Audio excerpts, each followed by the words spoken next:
Assalomu alaykum.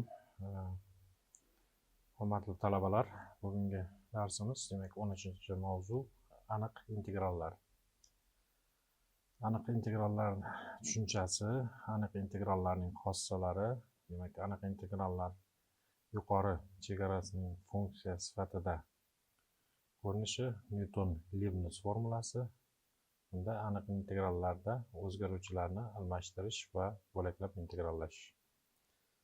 Demak, aniq integral tushunchasi bu demak AB oraliqda musbat y barobar fx funksiya berilgan bo'lsin. Y barobar fx y chiziq, x barobar a va x barobar b to'g'ri chiziqlar va absissa o'qi bilan chegaralangan yuzani topish masalasini ko'rib chiqamiz. Bu yerda y barobar 0. Ya'ni AB oraliqni enta elementar bo'laklarga ajratamiz. Ya'ni x1, x2, xn. Har bir bo'lakchadan demak xi nuqta olib, shu nuqtadagi funksiyaning qiymatlarini hisoblaymiz. Ya'ni f xilarni. Endi bu bo'laklarning har bittasining oraliq uzunligi delta i ga teng, ya'ni xi minus 1 ga. Ularni ko'paytirib yig'adigan bo'lsak, summa i barobar 1 dan n'gacha f xi ko'paytirilgan delta xi yig'indiga kelamiz. Yig'indi bu fx funksiyaning AB oraliqdagi integral yig'indisi deyiladi. Umuman aytganda bu y chiziqli trapetsiyaning yuzi. Agarda delta xilarning barchasini bu demak integral yig'indi oraliqni bo'lish usuli va xi nuqtani tanlashga bog'liq bo'ladi. Integral yig'indining har bir hadi f xi ko'paytirilgan delta xi bu to'rtburchak yuzi si ga teng. Ya'ni kichik to'rtburchaklarning yuzalari. Umumiy summamiz esa demak mana shu y chiziqli trapetsiyaning yuzi hisoblanadi. Mana 3 ta to'rtburchak, lekin bizada x1, x2, xn larni tanlashda mana shu oraliqlarni tanlash katta bo'lsa, demak mana shu y chiziqli trapetsiyaning yuzi xatoligi kattaroq bo'lib chiqadi. Agarda qancha kichik oladigan bo'lsak, u trapetsiyaning yuzi mana shu demak y chiziqli trapetsiyaning yuzi bilan mana bu to'rtburchaklarimizning yuzlarining yig'indisiga teng bo'ladi.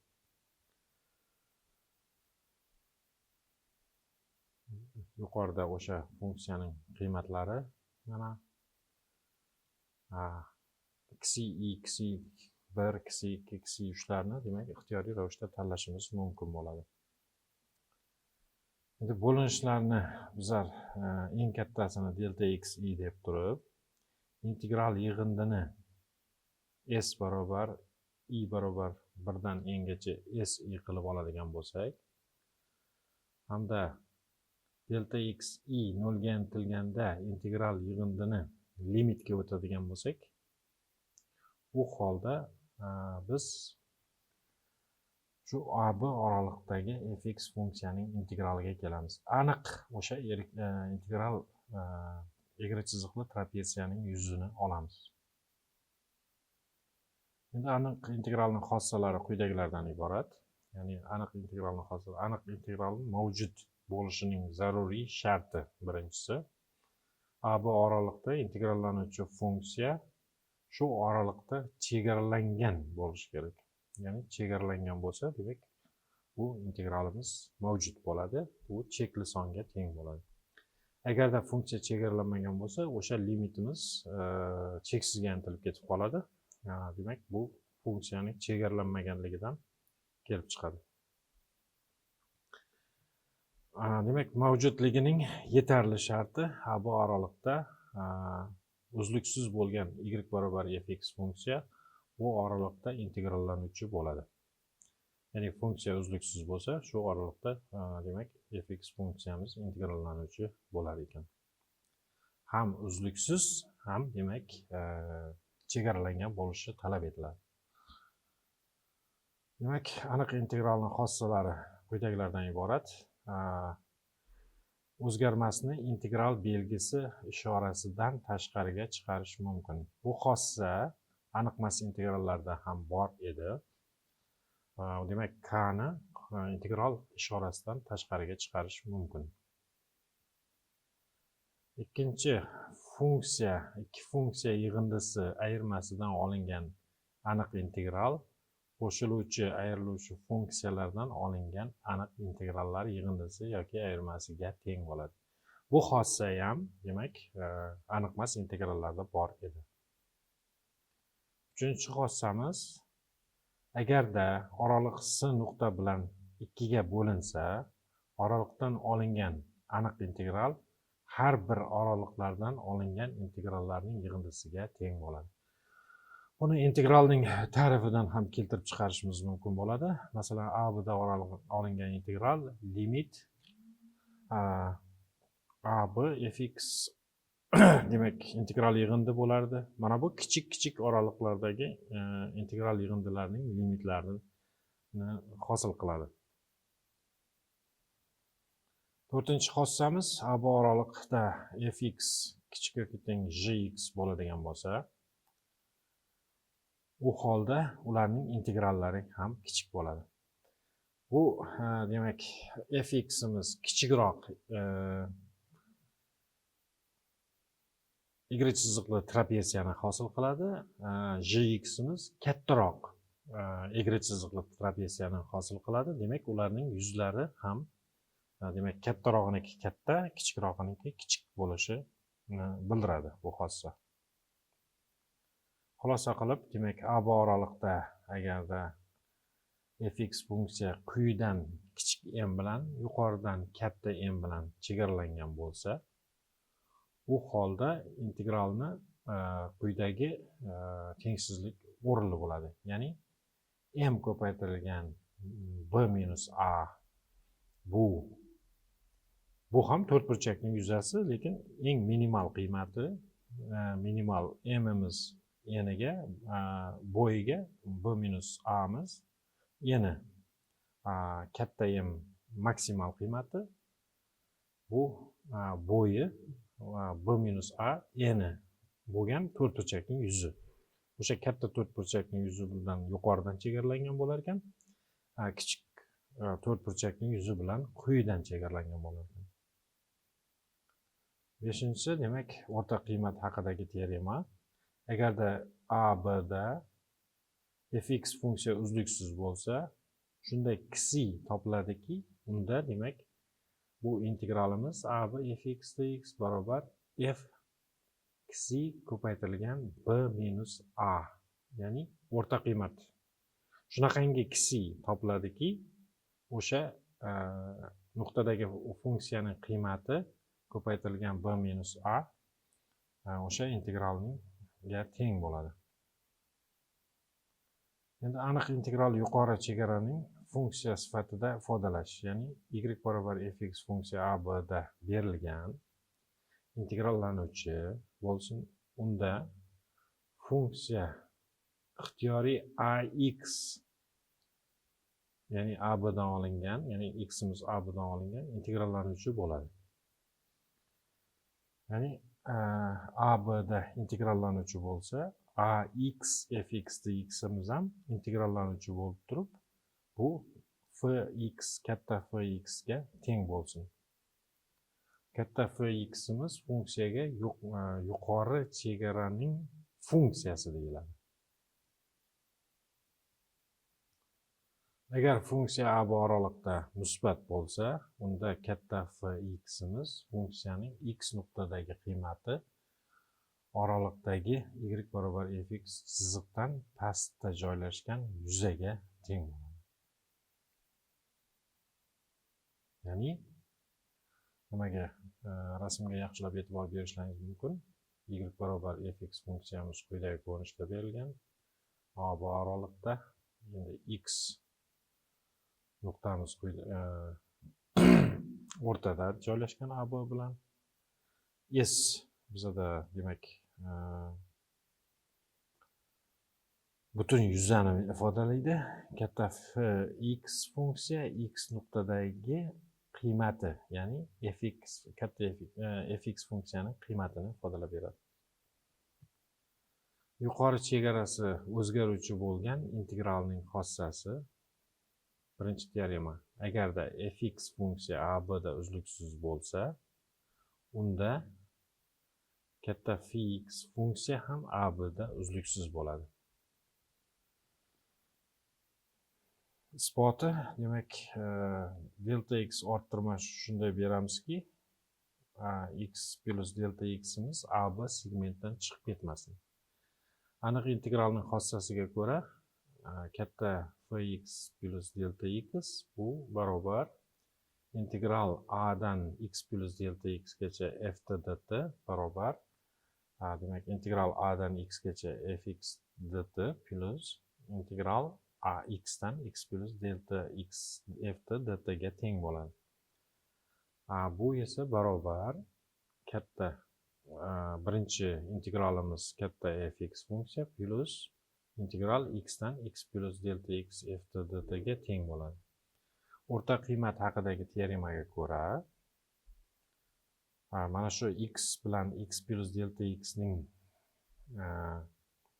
orasidan shunaqangi kichik nuqta topiladiki, ikkinchi integralimiz f kichik ko'paytirilgan delta x ga teng. Bundan shuni xulosa qilishimiz mumkin: katta fx plus delta x barobar katta fx plus f kichik ko'paytirilgan delta x ni ifodalaydi. Kichigimiz AB oraliqdan olingan, m funksiya chegaralangan, m bilan katta m AB oraliqda funksiyaning eng kichik hamda eng katta qiymatlari. Limitga o'tadigan bo'lsak, bu funksiyaning limitini beradi. Ya'ni funksiya orttirmasi yana o'sha katta f x plus delta x barobar fx plus limit f x ko'paytirilgan delta x barobar fx. Bu funksiyaning uzluksizligini ta'minlaydi. Ikkinchi teorema, demak, fx funksiya AB oraliqda uzluksiz bo'lsa, u holda x nuqtada katta fx ning yuqori chegara bo'yicha hosilasi integral ostidagi funksiyaga teng bo'ladi. Ya'ni katta fx shtrix x barobar fx.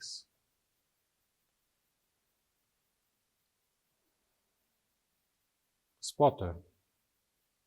Birinchi teoremadan katta fx plus delta x'imiz barobar katta fx plus f kichik ko'paytirilgan delta x edi. Bundan kelib chiqadiki, f kichigimiz teng katta fi ning orttirmasi taqsim argument orttirmasiga. Bu yerdan kichigimiz, demak, x bilan x plus delta x oraliqdan olingan.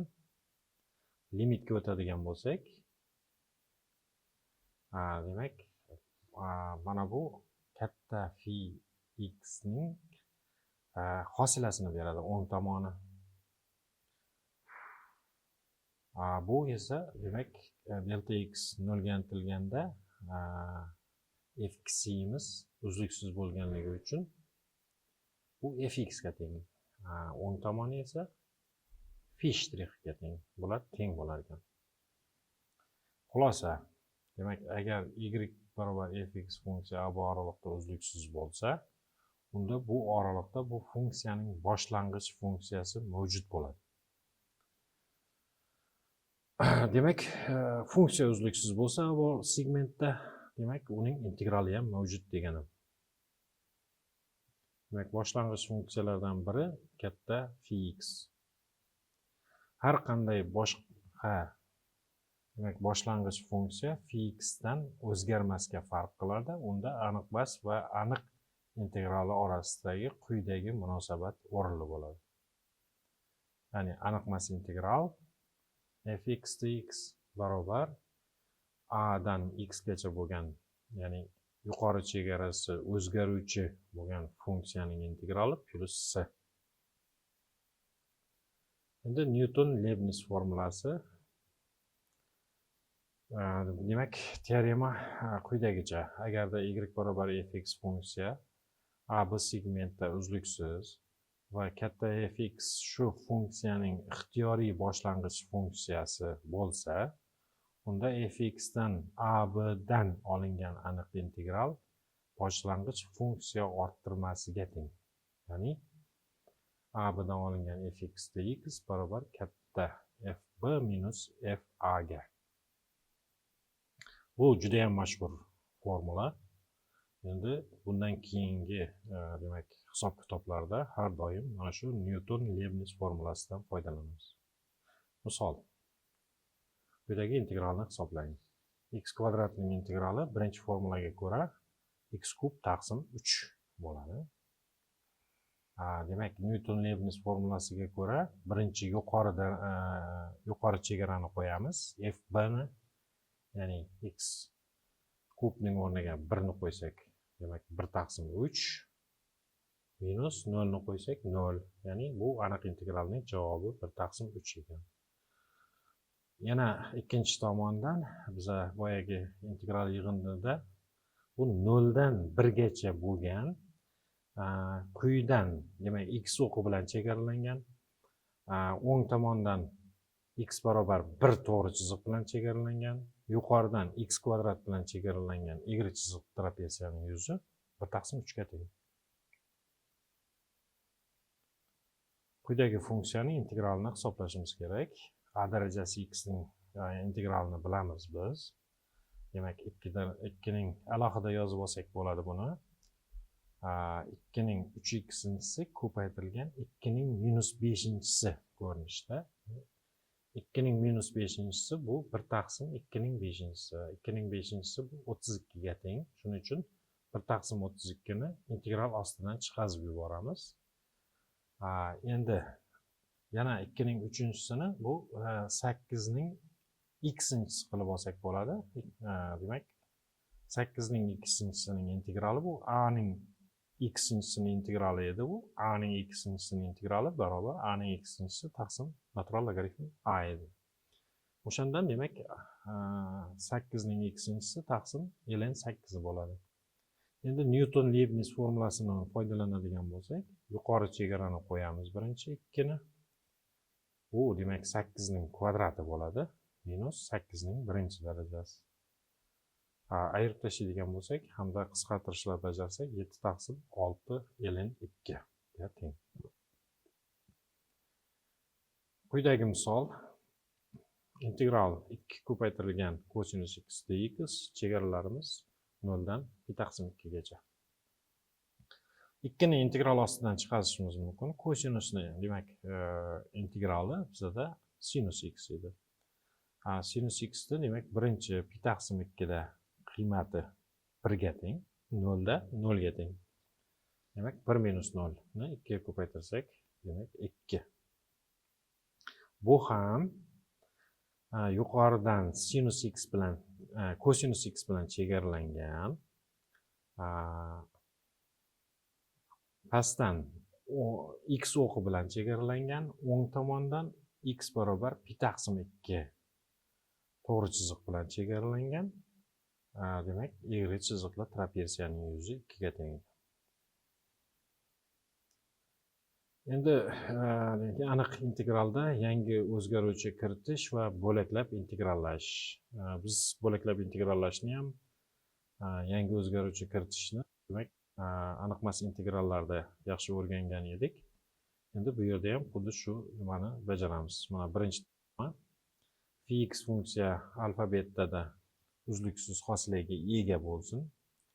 Yana phi alfamiz a ga, phi betamiz b ga, fx funksiya uzluksiz.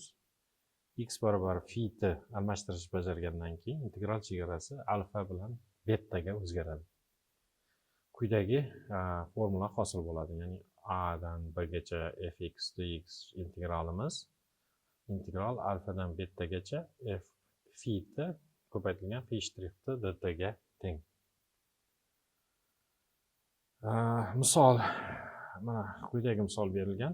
Integral 0 dan 1 gacha x ko'paytirilgan 2 minus x kvadratning 5-darajasi dx. Bunda demak 2 minus x kvadratni t bilan belgilab olamiz. Shunda dtimiz teng 2x dx bo'ladi. Minus 2x dx. Endi x 0 bo'lganda yuqoridagi birinchi ifodaga 0 qo'ysak, t'miz 2 ga teng. 1 qo'yadigan bo'lsak, t'miz 1 ga teng. Shunda demak integralning chegaralari 1 dan 2 gacha bo'ladi. X'imiz endi mana x ko'paytirilgan dt'miz bu mana bu ikkinchi ifodadan x dt ni topadigan bo'lsak, x dx ni bu dt taqsim minus 2 bo'ladi. Shunda demak biz minus 1 taqsim 2 dt ko'paytirilgan t'ning 5-chisi dt bo'ladi. Integralimiz 2 dan 1 gacha o'zgardi. Endi t'ning 5-chisining integrali birinchi formulaga ko'ra t'ning 6-chisi taqsim 6 chegaralarni qo'yamiz. Hamda demak agar 2 ni birinchi qo'yadigan bo'lsak, minusni yo'qotamiz. Shunda 64 taqsim 6 minus 1 taqsim 6 bo'ladi. Demak 63 taqsim 6. Birinchi qisqartirib yuboramiz 2 ga. Yuqorisini 3 ga qisqartirib yuboramiz. Shunda 21 taqsim 4 hosil bo'ladi. Keyingi misol 0 dan 4 gacha dx taqsim ilzosti 1 plus ilzosti x. Bu yerda ham almashtirish bajaramiz. Ilzosti x ni u deb olamiz. Shunda du miz 1 taqsim 2 ilzosti x dx bo'ladi. Shundan dx ni topadigan bo'lsak, 2u du ga teng. Yoki mana bu ilzosti x ni barobar u ni ikkita tomonini ham kvadratga oshirsak, x barobar u kvadrat bo'ladi. Keyin differensial olsak, dx barobar 2u du ga teng. Endi o'rniga olib kelib qo'yadigan bo'lsak, dx ning o'rnida 2u du bo'ldi. Pastda 1 plus u. Buni ikkita integralga ajratib olamiz. Demak, chegaralarimiz ham o'zgardi. Masalan, hozir x o'rniga 0 qo'ysak, u ham 0. X o'rniga 4 qo'ysak, u 2 ga teng. 0 dan 2 gacha o'zgardi. Yuqoridan 2 ni demak, integral ostidan chiqarishimiz mumkin, integralning xossasiga ko'ra. Keyin u plus 1 minus 1 qilib olamiz. O'shanda demak, bizda integralimiz u plus 1imiz taqsim 1 plus u 1 ga teng. Minus 1 taqsim 1 plus u bo'ladi. Birinchisi demak 1 ning integrali u ga teng. Minus 1 taqsim 1 plus u ning integrali ln 1 plus u ga teng. Endi buni demak chegaralarni qo'ysak, 4 minus 2 ln 3 ga teng. Bu barobar 4 minus ln 9. Quyidagi integralni hisoblaymiz. Bu yerda ham almashtirish bajaramiz. T barobar 1 plus 2 sinus t ko'rinishida almashtirish bajaramiz. Shundan demak chegaralarni qo'yib ko'rishimiz mumkin. Mana 0 qo'ysak, x ning o'rniga t'miz 1 bo'ladi. Pi taqsim 6 qo'yadigan bo'lsak, 30 gradusda sinusimiz 1 taqsim 2 ga teng. 2 ko'paytirilgan 1 taqsim 2 bu 1 plus 1 2 ga teng bo'ladi. Demak, quyidagi integralga kelib qoldi. Bu integralimiz 1 taqsim 2 t'ning 1 taqsim 2-darajasi dt ga. Bundan demak integrallasak 1 taqsim 2 birinchi formulaga ko'ra 1 taqsim 2 plus 1 mahrajda ham 1 taqsim 2 plus 1. Bu 3 taqsim 2 bo'ladi. T'ning 3 taqsim 2 taqsim 3 taqsim 2, ya'ni 2 taqsim 3 bo'lib ko'tariladi. 2 bilan 2 qisqarib 1 taqsim 3 qolib ketadi. keyin 2 ni qo'yamiz, keyin minus 1 ni qo'yamiz. Shunda javob 1/3 qovus ichida 2 ilzosti 2 minus 1 ga teng. Quyidagi misolda ham 1 plus x ni t deb belgilab olamiz, ilzosti 1 plus x ni. Shunda demak kvadratga oshiradigan bo'lsak 1 plus x barobar t kvadrat, dx ni hisoblasak demak 2t dt o'rniga olib kelib qo'ysak, demak t kvadrat minus 1 2t dt taqsim t. T'larimiz qisqarib ketadi, 2 ni qovusdan tashqariga chiqarishimiz mumkin. Chegaralarimiz ham o'zgaradi. Masalan 3 ni qo'yganimizda t'miz 2 ga teng, 8 ni qo'yganimizda t'miz demak 3 ga teng. 2 dan 3 gacha o'zgaradi. Endi t kvadrat minus 1 bu birinchi formula yordamida hisoblab ketaveramiz. Oddiy integralga keldi. Demak t kub taqsim 3 minus t. Chegaralarni qo'yib integrallab javobi demak 10 2 taqsim 3 ga teng bo'ladi. Quyidagi teorema endi u va v funksiyalar a b da uzluksiz hosilalarga ega bo'lsa, u holda quyidagi formula o'rinli. Bu demak bo'laklab integrallash formulasi uchun aniq integral uchun formula. Buni demak biz juda ham yaxshi o'rgangan edik, demak aniqmas integrallarda. Endi faqat shu chegaralarni qo'yib Newton-Leibniz formulasidan foydalansak bo'ldi. Mana u v chegara qo'yganda u ning v dagi qiymati, v ning b dagi qiymati minus u a v a bo'ladi. Misol. Mana ln 1 plus x dx bu integrallash jadvalida yo'q. Shuning uchun biz bo'laklash integrallash formulasidan foydalanamiz. U barobar ln 1 plus x ni u deb olamiz. Du miz 1 taqsim 1 plus x dx, dvmiz dx. Buni integrallab olsak, v barobar x bo'ladi. Demak, bo'laklab integrallash formulasiga qo'yadigan bo'lsak, x ln 1 plus 1 plus x yuqori chegara hamda quyi chegara minus integral 0 dan 1 gacha x taqsim 1 plus x dx ga teng barobar 1 ni qo'ysak 1 ln 2, 0 ni qo'ysak 0 bo'lib ketadi. Minus ikkinchi integralda demak suratiga 1 ni qo'shib ayiramiz hamda ikkita integralni hisoblaymiz. Shunda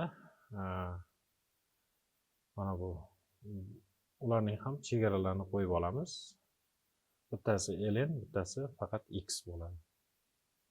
ln 1 plus x, 1 ni qo'ysak ln 2, 0 qo'ysak 0. Ikkinchisida ham xuddi shunaqa. Demak 1 ni qo'ysak 1, 0 ni qo'ysak 0. 2 ln 2 minus 1 ga teng javobimiz.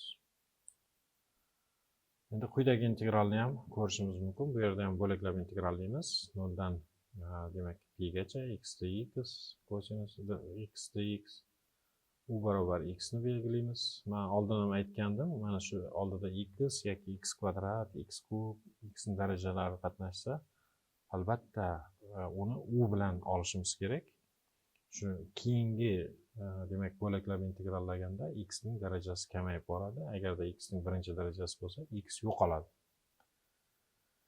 Demak, u'miz x ga, dvmiz kosinus x dx, demak u barobar du barobar dx, v barobar sinus x. Bo'laklab integrallaganda x sinus x 0 dan pi gacha qiymati minus sinus x dan olingan integral. Hamda demak sinus x ning integrali bizda minus kosinus. O'rniga qo'yib 0 pi oraliqdagi qiymatlarni hisoblasak, javobi demak minus 2 chiqdi. E'tiborlaringiz uchun rahmat. Bugungi darsimiz tugadi.